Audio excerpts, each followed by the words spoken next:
Alright, y'all. So with that being said, we're waiting for the 2K game. You guys already know the effing vibes. We're going to do a reaction video because my patience is this thin. Especially waiting for the fucking 2K game. So these Pardox keep scientists awake at night. No solution. Me personally, we're going to see what scare... Whoa, calm down. Slow down. Okay, we're going to see why scientists are awake. Like what keeps them awake at night. You know, if you got the scientists scared, the people that already know shit is, you know, be happening, you know. Then I wonder what it is. So we're going to get straight into it. The human brain is one of the smartest on the planet, but there are some things we just can't wrap our minds around. One of those is the paradox. We've evolved to think of reality in a specific way, but there are paradoxes out there that suggest reality doesn't work the way we think it does. And now, some physicists think they've solved a 50-year-old paradox. But have they? And what are the other strangest paradoxes? Get ready to find out.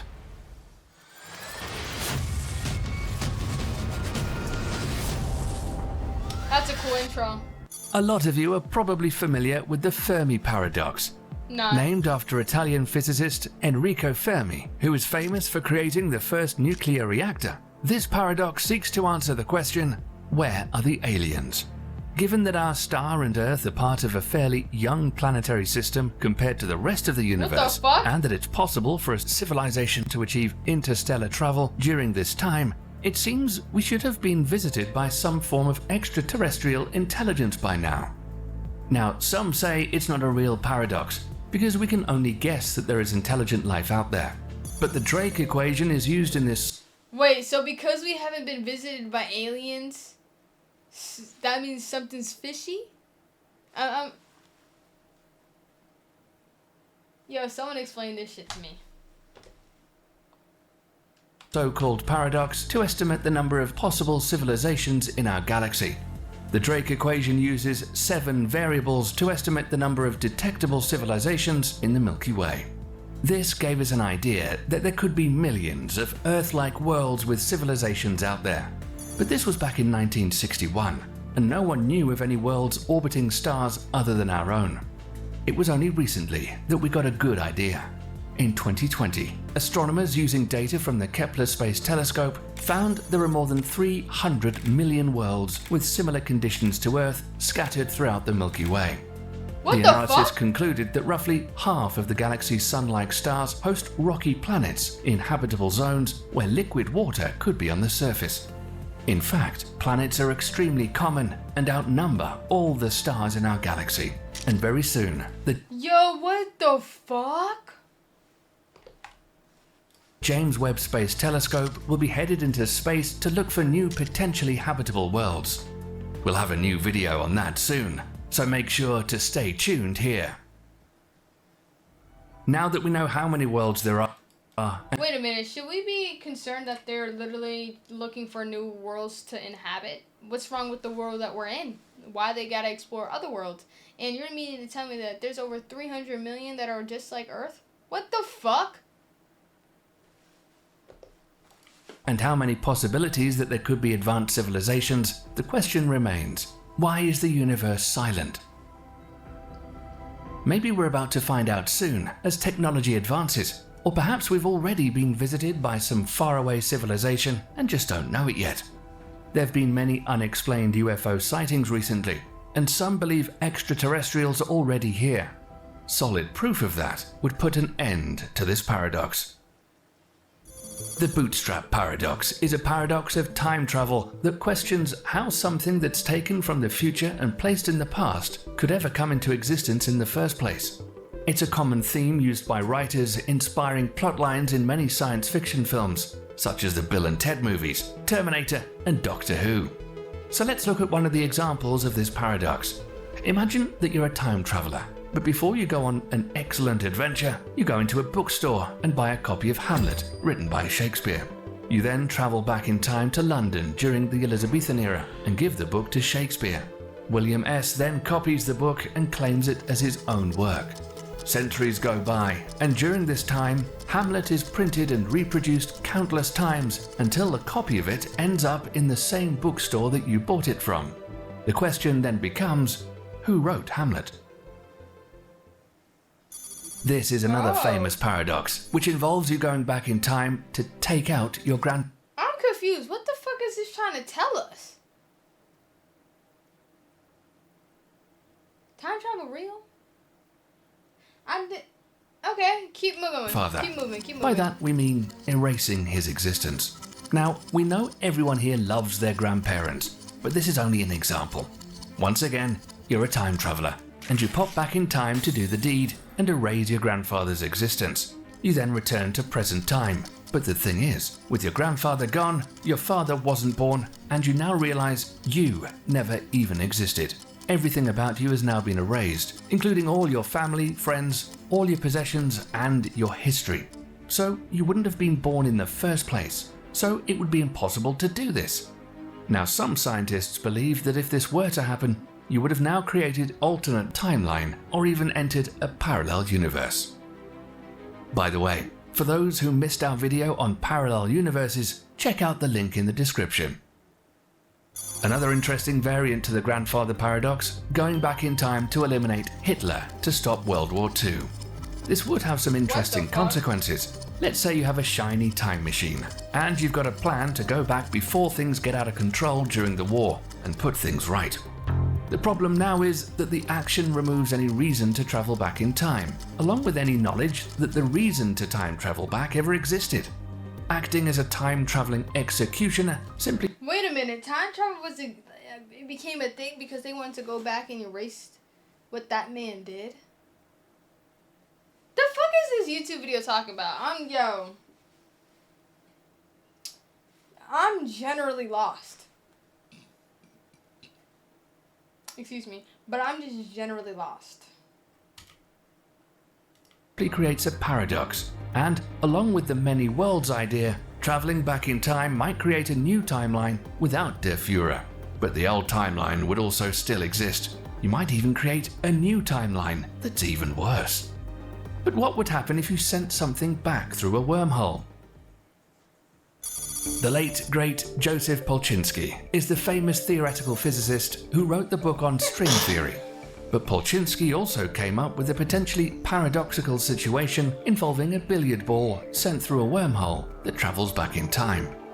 In this scenario, the billiard ball is fired into a wormhole at such an angle, if it continues along the path, it will exit the wormhole in the past at the right angle to collide with its earlier self, thereby knocking it off course and preventing it from entering the wormhole in the first place.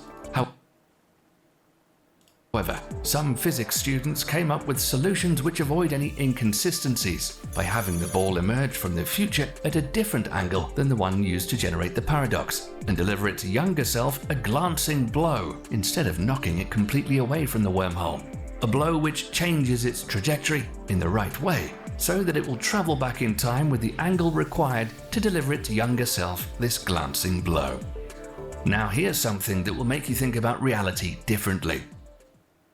The observer's paradox is something very strange indeed.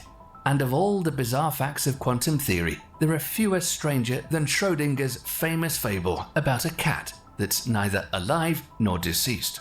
For the record, this is a thought experiment only, and no animals have ever been harmed.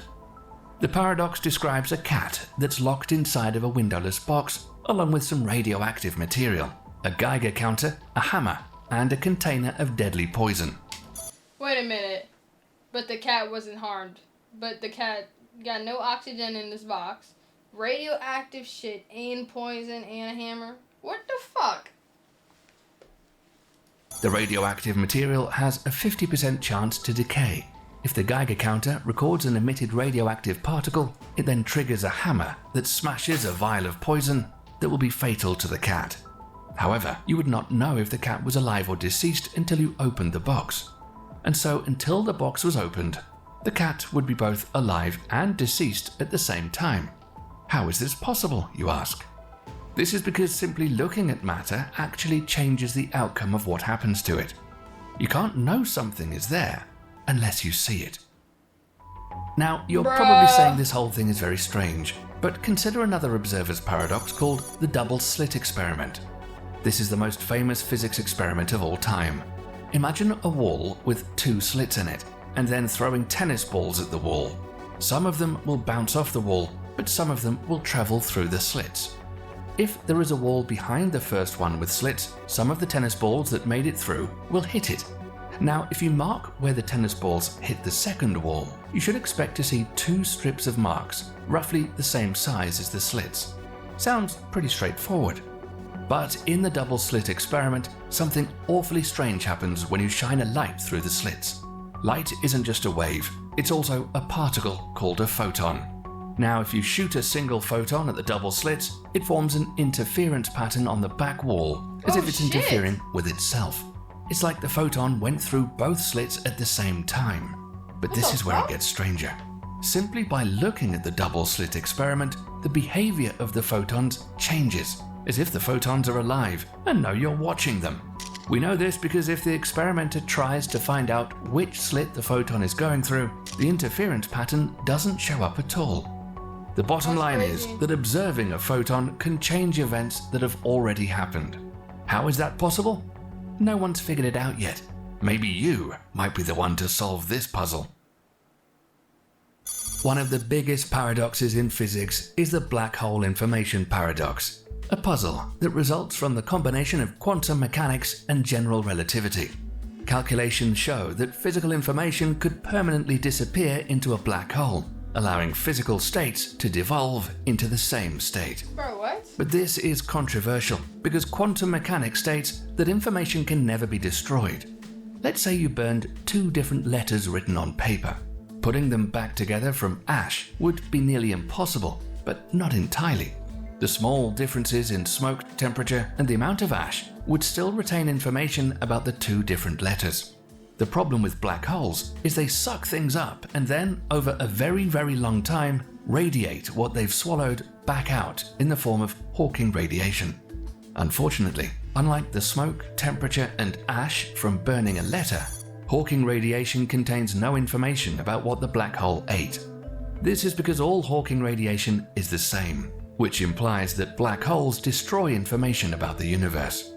So, do evaporating black holes really destroy information, or does information escape as the black hole evaporates? A new generation of physicists say that information does indeed escape a black hole by their radiation, and they've identified an invisible surface that lies inside a black hole's event horizon called the quantum extremal surface. This surface appears to... You know, this is why they go to school and shit, because in my head I'm thinking, how the fuck they coming up with this shit? Because... What? Like, this should make my brain hurt. Okay. Oh! No, I'm still waiting. To encode the amount of information that's radiated away from the black hole, evolving over the black hole's lifetime exactly as expected. And I'm confused. Is this what a fucking black hole looks like? Because he keeps showing me this photo, but it's just like, this looks like Saturn. And then on top of that, it looks cool, so... If information escapes, apparently something can escape a black hole. It's a problem not completely solved yet, and it's a work in progress. When we find out for sure, stay tuned here, and we'll let you know. And then on top of that, it's literally physicists saying one thing a couple of decades ago, and then physicists now saying new shit about the black hole now, but it's just like, how do you even know what you're saying is right or not if you can switch it up decades later? I don't know. Science, bro, they say one thing, then a couple years later they say the next thing, and then a couple years later down the line they say another thing. What the fuck is really right?